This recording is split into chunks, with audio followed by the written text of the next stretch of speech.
আসসালামু আলাইকুম। সো আজকে আমি একটা খুব ইন্টারেস্টিং টপিক নিয়ে কথা বলবো। সে টপিকটা হলো শক মেথড।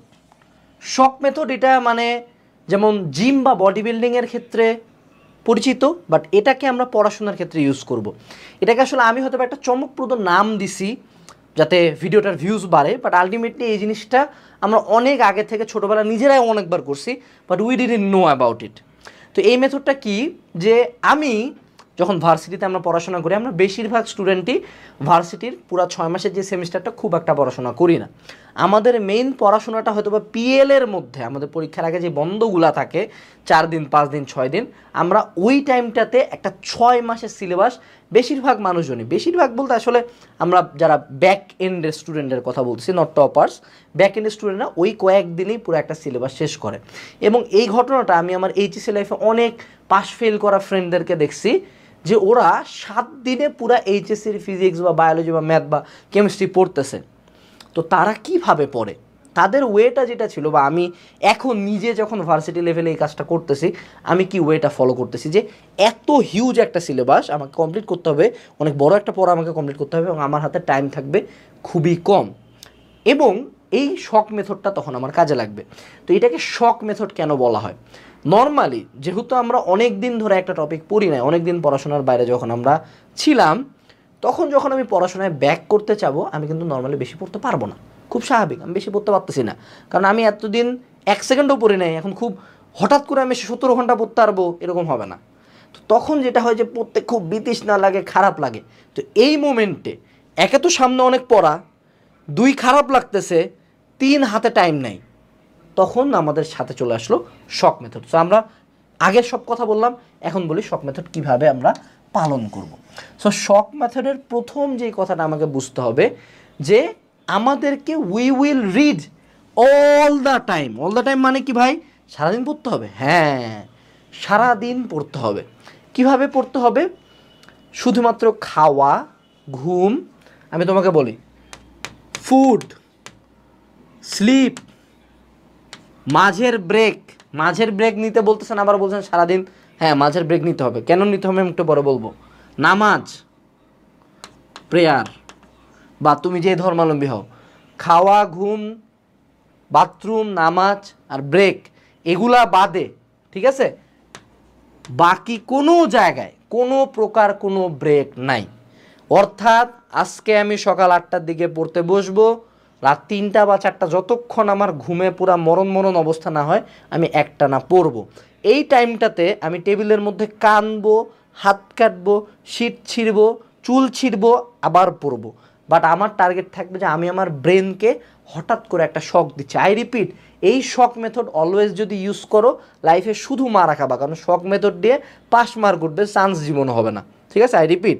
বাট এটা কখন? যখন আমার সিচুয়েশন ডায়ার, যে না আর কোনো ওয়েই নাই ভাই, পাস তো করতে লাগবে, তখন কি করব? ঠিক আছে, বাট এটা কখনো ভালো রেজাল্টের কোনো ওয়ে না, কারণ তোমার ব্রেনের উপর খুব বাজে ইফেক্ট পড়ে। ওকে, তো তুমি এখন কি করবা?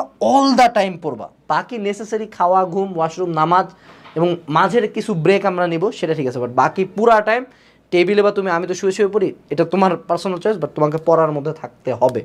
কান বা চুলচির বা যা করবো তোমাকে পড়া থাকতে হবে, কারণ এই ধাক্কাটাতেই ব্রেন আরেকবার স্টার্ট হয়ে যাবে। এরপরে আমার টার্গেট কমপ্লিট না হওয়া পর্যন্ত আমাকে থাকতে হবে। অর্থাৎ এরকম না 2-4 চ্যাপ্টার পড়লাম, খুব খারাপ লাগতেছে ভাই, খুবই খারাপ লাগবে, খুবই, মানে যেহেতু আমরা অনেক দিন পড়ি নাই, যেহেতু নতুন একটা জিনিস অনেক দিন পরে একসাথে হাই ভলিউমে ব্রেনের মধ্যে ঢুকতেছে, ব্রেন বলবে, ব্রেন একটু পর পর টায়ার্ড হয়ে যাবে, দেখবা যে প্রচণ্ড খারাপ লাগতেছে। এবং ফিজিক্যাল টর্মেন্টের যে বেশি মেন্টাল টর্মেন্ট ইফেক্ট করে, তুমি দেখবা ফিজিক্যালি উইক হয়ে গেছো। বাট কমপ্লিট না হওয়া পর্যন্ত হাল ছাড়া যাবে না। This is an extreme case. এগুলো কোনো, মনে করো ভালো ইউটিউবার তোমাকে ওই সকাল উঠবে, নোট খুলবে, এগুলো ফুরবা, বাট এই ওয়েটাকে বলবে না, ও হারামজাদা এমনি পাস করে আসছে, বাস্তবতা। আচ্ছা, এরপরে চলে আসি আমরা এখানে পড়ার সিস্টেমটা কি থাকবে। ফার্স্ট অফ অল আমাকে একটু সিলেক্টিভ হইতে হবে। সিলেক্টিভ কীভাবে হইতে হবে? যে ধরো সেটা আমরা যখন ভার্সিটির কোশ্চেন সলভ করতে চাই বা আমাদের ভার্সিটি প্রিপারেশন নিতে চাই, আমরা কিন্তু সব টপিক পড়তে পারবো না। স্বাভাবিক, তুমি 7 দিনে 6 মাসের সিলেবাস কমপ্লিট করতে পারবা না, 48 ঘন্টা 6 মাসের সিলেবাস কমপ্লিট করতে পারবা না।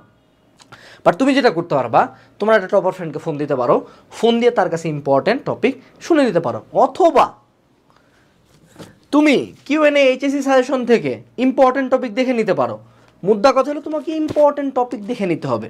You have to be selective. তুমি পুরা সিলেবাস কমপ্লিট করতে পারবে না, তো সিলেক্টিভ হইতে হবে। ফার্স্ট অফ অল আমাকে সিলেক্ট করতে হবে, পারলে খাতার মধ্যে লিখে ফেলতে হবে যে আমি কি কি পড়বো। ওকে, নিউটনীয় বলবিদ্যা, সংঘর্ষের ম্যাথ করতে হবে, ব্যাংকিং কোণের ম্যাথ করতে হবে। এই দুইটা মোটামুটি সবচেয়ে ইম্পর্টেন্ট, এই দুইটাই আমি টপিক পড়বো, বাকিগুলো আমি দেখবো না। তো you have to be selective, কারণ তুমি পুরো চ্যাপ্টার কমপ্লিট করতে পারবা না। এরপরে আমাদেরকে যে কাজটা করতে হবে, রান দিতে হবে। What is run? রান হলো যে একটা বইয়ের প্রথম থেকে শেষ পর্যন্ত একবার কমপ্লিট করে আসা, দিস ইজ ওয়ান রান। তারপরে তুমি আরেকবার প্রথম থেকে শেষ পর্যন্ত শেষ করবা, দ্বিতীয় রান। তো 1 রান, 2 রান, 3 রান আমি লিখছি। এখন তুমি মিনিমাম আমাদের টার্গেট থাকবে 2টা রান দেওয়া। অর্থাৎ প্রথমবার যখন একটা চ্যাপ্টার বা একটা টপিক বা একটা বই যখন তুমি পড়বা, প্রথমবার তুমি শেষ ট্রাই করবা, যত দ্রুত পারো একবার রিডিং পড়ে বা যতটুকু বোঝা যায়। ওকে ঠিক আছে, যতটুকু বোঝা যায় পড়লাম। এরপরে প্রথমবারে তুমি মোটামুটি দাগায় টাকায় চেষ্টা করবে ইম্পর্টেন্ট লাইনগুলো।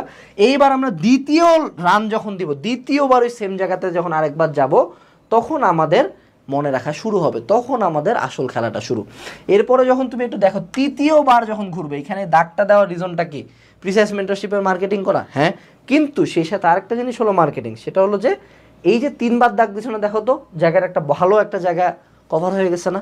এটা আমি ধরো 1 ঘন্টা ধরে যদি এইভাবে ধীরে ধীরে ধীরে ধীরে রাগ দিতাম, এত বড় একটা এরিয়া আমার কভার হতো। তো ঠিক তেমনি তোমার ব্রেনের উপর ইফেক্ট পড়বে বেশি যখন তুমি একই জিনিস 2বার বা 3বার পড়ো। আমাদের ব্রেন রিপিটেশনে বেশি মনে থাকে। একটা চ্যাপ্টার 7 ঘন্টা ধরে খুবই বুঝে বুঝে একবার পড়াচ্ছে, 7 ঘন্টায় 7বার পড়া ভালো। আই রিপিট, 7 ঘন্টায় 7বার পড়া ভালো। এই জন্য আমরা প্রথম রানে হালকার উপর পাতলা দিয়ে একবার দেখে যাব। এটাকে আমি ধরো বলে দিলাম যে দেখা রাউন্ড, এইটা হলো ধরো বুঝা রাউন্ড, ঠিক আছে? আর এটা হলো তৃতীয় রাউন্ডটা হলো আমাদের সলভিং রাউন্ড। যা প্রশ্ন আসে এবার আমি সলভ করা শুরু করছি। মিনিমাম 2টা রান, সর্বোচ্চ 3, 4, 5 যত তুমি দেবো তত তোমার লাভ। প্রতিবার দেখবা যে দ্বিতীয়বার বা চতুর্থবারে আসে তুমি দেখবা যে আর কোনো ব্যাপার নাকি, তখন দেখবো কনফিডেন্স বিল্ড আপ হয়ে গেছে। এরপরে এই যে আমরা ব্রেনের উপর একটা এত কড়া চাপ দিচ্ছি, ব্রেন কিন্তু দেখবা যে আগে তুমি একটানা 3 ঘন্টা পড়তে পারতা, বাট প্রথম হয়তো বা 4-5 ঘন্টা তুমি পড়তে পারতেছো, প্রথম 4-5 ঘন্টা ইজিলি পারবা। তারপরে এসে ব্রেন দেখবা ছাড়ে দিছে, ছাড়ে দিছে, পৃষ্ঠা উল্টাচ্ছি, বমি লাগতেছে, মানে মরে যাব, আর 1 লাইন পড়লে মরে যাবো, তাও তো পড়তে হবে, টাইম তো নাই। তখন কি করতে হয়? তখন ব্রেক নিতে হয় 10 মিনিট থেকে 1 ঘন্টা, 10 মিনিট থেকে 1 ঘন্টা বা 2 ঘন্টা। অনেকের ঘুম লাগে, আমি ঘুমাইও নেই, পাওয়ার ন্যাপ দিই। পাওয়ার ন্যাপ কি? এটা অ্যালার্ম দিয়ে ঘুমাবা, টাইম হবে উঠে যাবা। তো ওই যে ব্রেকগুলো আমাদেরকে নিতে হবে কীভাবে, যে হ্যাঁ 10 মিনিট আমি কমপ্লিট ব্রেক, ফোন ফেসবুক যা চালানো, বাইরে ঘুরবা, বিড়ি খাবা, কোনো সমস্যা নেই, পুরা ব্রেকটা নিয়ে আসো। এবং ওই টাইমে পড়া নিয়ে কোনো চিন্তাও করবো না, তোমার বাকি আছে, তুমি একটা শক মেথডে আসো, এত কিছু কমপ্লিট করছো, পড়া নিয়ে চিন্তাই করবো না। তোমার টার্গেট হবে যে ব্রেক নিছি, ওকে ডান, এই 10 মিনিট আমি কমপ্লিট ব্রেনকে রিল্যাক্স করতে দেবো। বাট এরকম না যে ব্রেক নিয়ে যে খুব বেশি পড়তে ইচ্ছা করবে, এরকম না। অনেক সময় আমরা এক্সট্রিম কেসেসে যখন একটানা 4-5 দিন একটানা পড়তে থাকি, তখন আমরা দেখা যায় যে 3-4 ঘন্টাও ব্রেক নেই।